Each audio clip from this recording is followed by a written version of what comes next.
রেফারির শেষ বাঁশি বাজতেই রাজ্যের ক্লান্তি ভর করে সাগরিকাকে মাটিতে নুয়ে পড়লেন কিছু মুহূর্তের জন্য।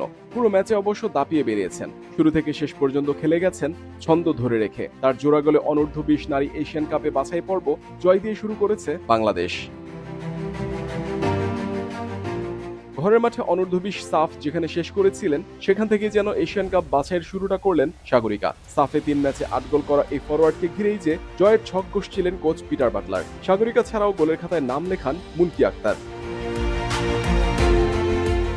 নারী ফুটবল র্যাঙ্কিংয়ে বাংলাদেশের চেয়ে 21 ধাপ এগিয়ে লাওস রয়েছে 107-এ, কিন্তু মাঠের খেলায় আবারও দাপট দেখালো বাংলাদেশের মেয়েরা। ম্যাচের প্রথম মিনিটে পাওয়া কর্নার সে বার্তাই দিয়েছে। এরপরের গল্প তো সবারই জানা। প্রথমার্ধেই বাংলাদেশকে কাঙ্ক্ষিত মুহূর্তটি এনে দেন সাগরিকা। শান্তি মার্দির কর্নার থেকে তার হেড গোলরক্ষকের হাত ফাঁকি দিয়ে আশ্রয় নেয় জালে। বাংলাদেশও মেতে ওঠে এগিয়ে যাওয়ার আনন্দে। সাগরিকার পর মুনকির চমক দ্বিতীয়ার্ধে, ব্যবধান হয় দ্বিগুণ। শেষ দিকে লাওস ম্যাচে ফেরার ইঙ্গিত দিলেও সাগরিকার নৈপুণ্যে স্বাগতিকরা হতাশ হয়। সাগরিকার ডাবল স্ট্রাইকে উড়ন্ত শুরু বাংলাদেশের। স্বাগতিক হলেও লাওস বাংলাদেশের বিপক্ষে তেমন দাপুটে ফুটবল খেলতে পারেনি। কাউন্টার অ্যাটাক কিংবা বাংলাদেশের ভুল পাসে বল পেয়ে কয়েকটি আক্রমণ করেছে।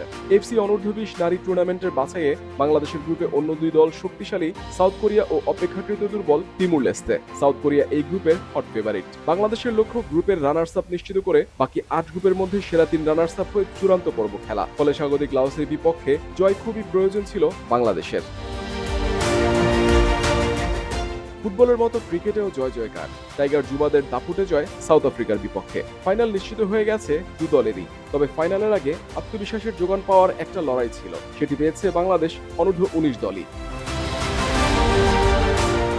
হারারেতে ত্রিদেশীয় সিরিজের লিগ পর্বের ম্যাচে সাউথ আফ্রিকা অনূর্ধ্ব-19 দলকে তামিম জাওয়াদরা হারিয়েছে 5 উইকেটে। এই টুর্নামেন্টে এ নিয়ে তৃতীয়বার মুখোমুখি হলো দল দুটি। আগের দুটির একটিতে জিতেছিল বাংলাদেশ, আরেকটিতে সাউথ আফ্রিকা।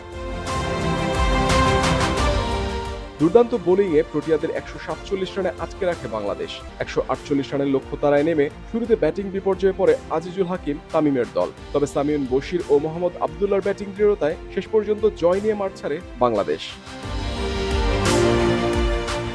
সাউথ আফ্রিকার বিপক্ষে ফাইনালের ড্রেস রিহার্সাল দারুণ হলো বাংলাদেশের। শিরোপা লড়াইয়ের আগে জিম্বাবুয়ের সাথে আরেকটি ম্যাচ খেলবে টাইগার যুবারা। মোমেন্টাম ধরে রেখে শিরোপা জয় চোখ বাংলাদেশের।